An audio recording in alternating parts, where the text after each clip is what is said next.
Je vous retrouve, mesdames, messieurs, une fois de plus pour l'actualité du jour. Bonjour et commençons à Béni. Le député national Eli Oumawa, élu du territoire de Béni, déplore ce qu'il qualifie de silence de la part du gouvernement congolais et surtout la non prise en compte par les services de sécurité des alertes de la population sur des mouvements suspects de terroristes. Il l'a dit après un massacre commis dans cette partie du Grand Nord coûtant la vie à 10 personnes.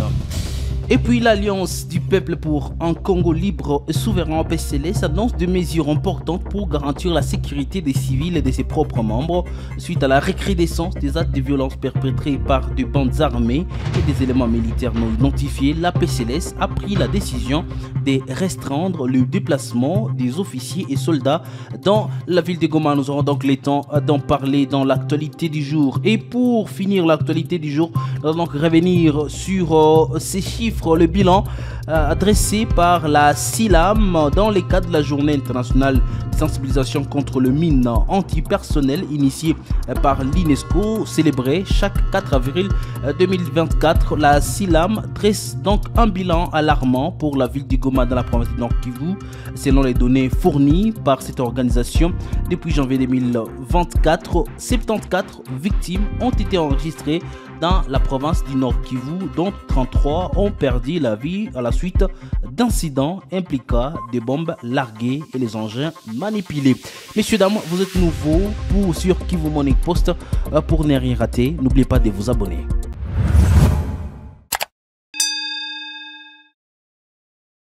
À Béni, des terroristes de forces démocratiques et alliés ADF ont tué en pleine journée de mardi 10 avril 2024 au moins 10 personnes dans la commune rurale de Mangina, située à une trentaine de kilomètres à l'ouest de la ville de Béni au nord Kivu.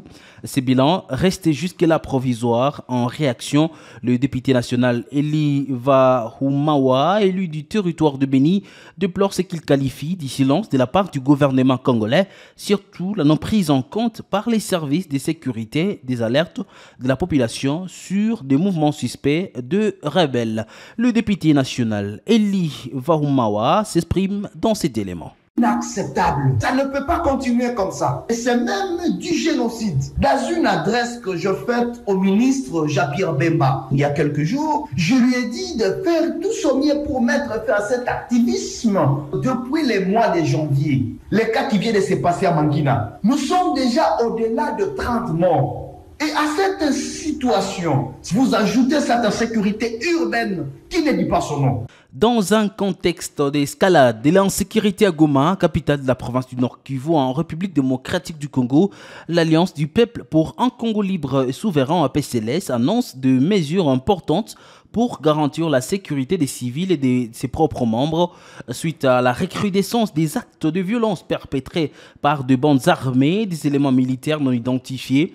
La PCLS a pris la décision de restreindre le déplacement de ses officiers et soldats dans la ville de Goma. Rodeline Tibonera. Dans un communiqué signé par le responsable de ces mouvements et dont une copie nous est parvenue, Janvier Karaïri déclare « Désormais, il est strictement interdit à tout membre de l'APCLS de se rendre à Goma sans une autorisation préalable spécifiquement dans les zones bordant lacs tels que Boremana, Sake et Nyiragongo. De plus, l'organisation proscrit catégoriquement le port d'armes à feu par ce membre dans la ville de Goma afin de garantir la sécurité des civils et d'éviter tout incident malheureux. Et de poursuivre. Les officiers sont également rappelés à l'ordre concernant les déplacements en ville. Aucun mouvement ne sera autorisé sans un ordre de mission préalable ou une feuille de route validée par le commandant de l'unité et communiquée à l'officier des liaisons de l'APCLS. En outre, toute utilisation ou dissipation de munitions de guerre, que ce soit de jour ou de nuit, est rigoureusement interdite et sera sanctionnée conformément à la loi en vigueur, conclut la correspondance. Ces mesures sont prises alors que le voile essaie de s'élever pour dénoncer les dérives des combattants wazalendo sur les terrains. Dans la nuit du lundi au mardi, ces résistants ont tué un civil dans le territoire des Calais pour son refus de les aider à transporter leurs bagages. Dimanche dernier, un chauffeur du CICR a été tué à Goma par des hommes armés assimilés au Wazalendo. La victime, Adolphe Mweze, a été accusé d'être à l'origine des embouteillages sur l'axe Moutinga. Présents sur les lieux, ces hommes armés l'ont abattu à bout portant avant de disparaître dans la nature. Rendons-nous à Calais à présent dans un acte de violence tragique. Un homme nommé Kitumaini Kalamo a été abattu par des rebelles dans la nuit de mardi à ce mercredi à Nyamikingo dans le groupement de Bouzi. Nous sommes en territoire de Calais. Selon le premier rapport, cet assassinat brutal aurait été motivé par le refus des Kalamo de transporter un colis pour les comptes de Ouazalendo, un groupe armé actif dans la région. Cette attaque soulève une fois de plus les préoccupations croissantes concernant la sécurité des habitants à Nyamikingo et des zones environnantes.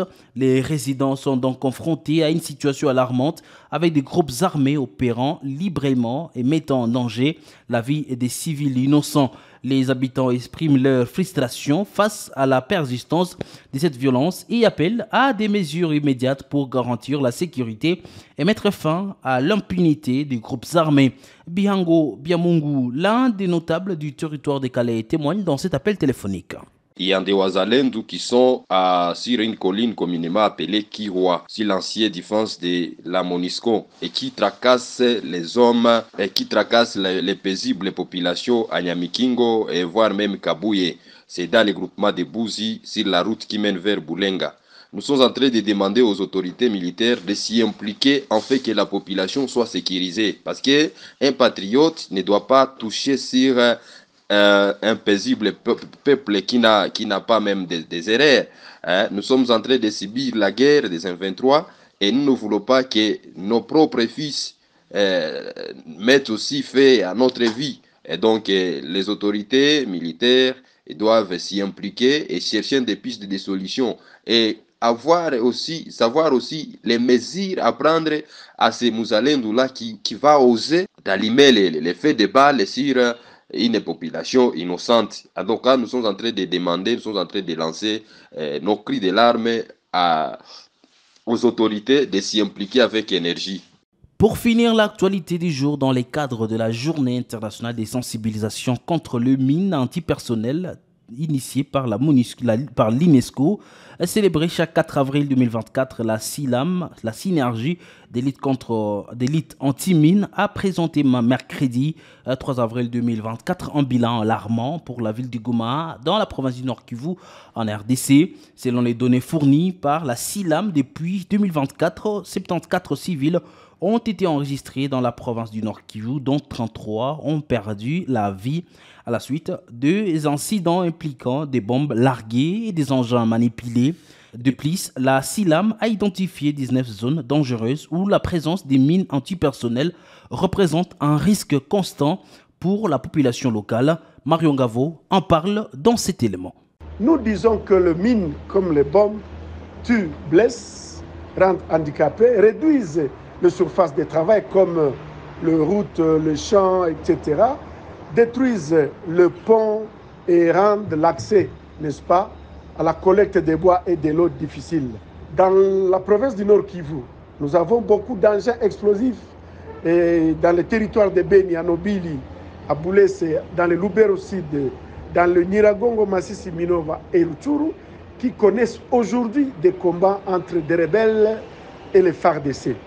Donc, depuis janvier 2023, la SILAM au Nord Kivu a enregistré 74 victimes, dont 33 décédées par bombes larguées et engins manipulés. Nous avons marqué 19 zones dangereuses. Les difficultés sont l'insécurité, l'accès aux routes et les financements faibles. Nous disons donc les engins explosifs improvisés, qui sont les mines, les roquettes, les grenades, les mortiers, ressemblent aux objets que nous utilisons couramment dans la vie. C'est pourquoi nous demandons aux gens, si vous ramassez un engin ressemblant aux engins de guerre, il ne faut pas les toucher, mais informer directement l'autorité nationale. Et ça sera tout pour l'actualité du jour. Messieurs, dames, merci à vous de l'avoir suivi. Restez sur Kivu Morning Post pour être à la une de ce qui se passe à l'est de la République démocratique du Congo.